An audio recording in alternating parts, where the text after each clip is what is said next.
বাংলাদেশি মুসলমানরা তারা কিভাবে সমস্ত জাল করছে এবং এর এপিসেন্টার হচ্ছে তৃণমূলের পঞ্চায়েত পৌরসভা। তারা রেসিডেন্সিয়াল সার্টিফিকেট দিচ্ছে বলেই পাসপোর্টগুলো তৈরি হচ্ছে। পুলিশ ভেরিফিকেশন দিচ্ছে টাকা নিয়ে। অতএব এর জন্য দায়ী মমতা ব্যানার্জি। আমি বাংলার মানুষকে বলবো, আপনারা ২৬ সালে একজোট হয়ে এই সরকারকে একবার বিসর্জন দিন।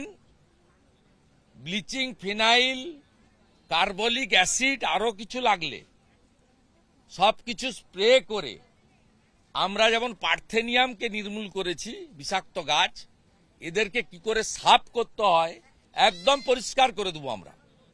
আমরা কমিটেড যোগী আদিত্যনাথজির মতো সুশাসন এবং সুরক্ষা, গুজরাটের মতো শিল্প আর কর্মসংস্থান আমরা দেব। বিজেপি রুল স্টেটে দেয়, এখানেও আমরা দেব। পাসপোর্ট জালিয়াতি চক্রের অন্যতম মাথা মনোজ গুপ্তের বাড়ি বেহালাতে হলেও বেশ কিছুদিন ধরেই তিনি নিখোঁজ ছিলেন। তাকে পুলিশ গ্রেফতার করে উত্তর ২৪ পরগনা থেকে। কিন্তু কিভাবে গা ঢাকা দিয়েছিল সে? পাসপোর্ট জালিয়াতি কাণ্ডে ধরপাকড় শুরু হতেই বেহালার শিলপাড়ার বাড়ি ছেড়ে উত্তর ২৪ পরগনার গাইঘাটায় গা ঢাকা দিয়েছিলেন মনোজ গুপ্ত। তিনি জালিয়াতি চক্রের মাথা বলে কলকাতা পুলিশের দাবি। চাঁদপাড়া ঢাকুরিয়ায় বিশ্বজিৎ দাসের বাড়ি থেকে মনোজকে গ্রেফতার করেছে পুলিশ। বাড়ি মালিক থাকেন না, ওই বাড়ির ভাড়াটে এক মহিলার কাছে আশ্রয় নেন মনোজ। মহিলার দাবি মনোজকে তিনি চেনেন না। তার ভাইয়ের সূত্র ধরে দুদিন আগে এসেছিলেন মনোজ।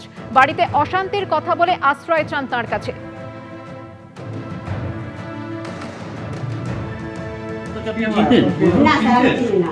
আপনি চেনেন? কালকে কি করতে এসেছেন? কালকে মনোজ গুপ্তা এখান থেকে গ্রেপ্তার হয়েছে, আপনার সঙ্গে জানাশোনা ছিল?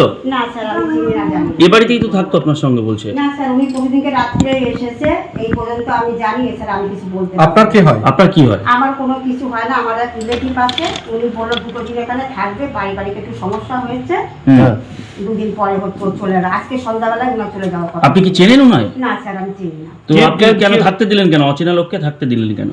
এবার দেখুন, আমার যে বলেছে সে আমার ভাই হয়, ও বলে না আমারই রিলেটিভ, তোর কোনো সমস্যা হবে না, দুটো দিনের জন্য তুই ওকে থাকতে দিবি। মনোজ গুপ্তা কবে এসেছিল? প্রতিদিন রাত্রে এসেছিল। কালকে রাতে কখন নিয়ে গেছে পুলিশ এখান থেকে? রাত্রে নিয়ে গেছে, তখন ১২টা বাজে।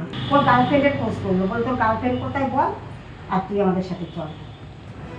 এই গ্রেফতারের পাশাপাশি পাসপোর্ট জালিয়াতি কাণ্ডে সামনে এসেছে আরো চাঞ্চল্যকর তথ্য। ওয়েস্ট বেঙ্গল বোর্ডের জাল স্কুল সার্টিফিকেট দিয়ে বাংলাদেশিদের জন্য পাসপোর্ট তৈরি করা হতো। জাল স্কুল সার্টিফিকেট ও অ্যাডমিট কার্ড দিয়ে তৈরি করা হয়েছে ভোটার কার্ডও। তৃণমূল পরিচালিত কদম্বগাছি পঞ্চায়েতে সবচেয়ে বেশি জাল বার্থ সার্টিফিকেট তৈরি হয়েছে।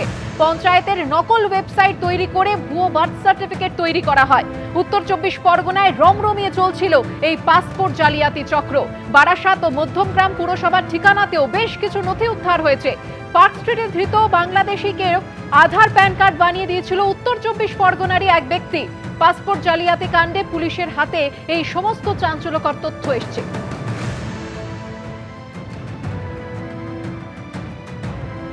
বারাসাতেই রয়েছে ভুয়ো নথির জাল চক্র, স্বীকার করে নিয়েছেন তৃণমূল পরিচালিত বারাসাত ১ নম্বর পঞ্চায়েতের সভানেত্রী হালিমা বিবি। এটা একটা জাল চক্র এখানে আছে। আমি আমার ঊর্ধ্বতন কর্তৃপক্ষকে বলবো এই জালটাকে কিভাবে ধরা যায়, এটা ধরা খুব প্রয়োজন। এখন যেটা আমার মনে হতে যে এই ধরনের যারা এই চক্রের সঙ্গে যুক্ত, সমস্ত মানে অফিসিয়াল স্ট্যাম্প তারা নিশ্চয়ই ডুপ্লিসিটি করছে, বিভিন্নভাবে ডুপ্লিকেট পাসপোর্ট বানানো হচ্ছে। এটা আমি বলবো আমরা প্রশাসনেরই একটা অঙ্গ, কিন্তু হায়ার অথরিটি যারা আছে তাদেরকে বলবো একটু এইগুলো মানে প্রশাসনের নজরদারি বেশি করা, যে তাদের অরিজিনাল ডকুমেন্টস ভেরিফাই করা। যখন একটা পাসপোর্ট করতে যাচ্ছে সেটা কতটা অথেন্টিক, সেটা তো আমার মনে হয় কোন জিপি কোন প্রধান ইস্যু করেছে সেখানে একবার ভেরিফাই করে নিলে এই অপরাধগুলো বন্ধ হবে। এই পাসপোর্ট জালিয়াতি চক্রের পর্দা ফাঁস হতেই শাসক দলকে উদ্দেশ্য করে কটাক্ষ ছুড়ে দিয়েছেন রাজ্যের বিরোধী দলনেতা শুভেন্দু অধিকারী। বাংলাদেশি মুসলমানরা তারা কিভাবে সমস্ত জাল করছে এবং এর এপিসেন্টার হচ্ছে তৃণমূলের পঞ্চায়েত পৌরসভা।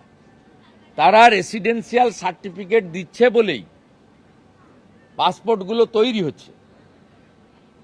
পুলিশ ভেরিফিকেশন দিচ্ছে টাকা নিয়ে। অতএব এর জন্য দায়ী মমতা ব্যানার্জি। আমি বাংলার মানুষকে বলবো, আপনারা ২৬ সালে একজোট হয়ে এই সরকারকে একবার বিসর্জন দিন। ব্লিচিং, ফিনাইল, কার্বলিক অ্যাসিড আরও কিছু লাগলে সব কিছু স্প্রে করে, আমরা যেমন পার্থেনিয়ামকে নির্মূল করেছি, বিষাক্ত গাছ, এদেরকে কি করে সাফ করতে হয় একদম পরিষ্কার করে দেবো।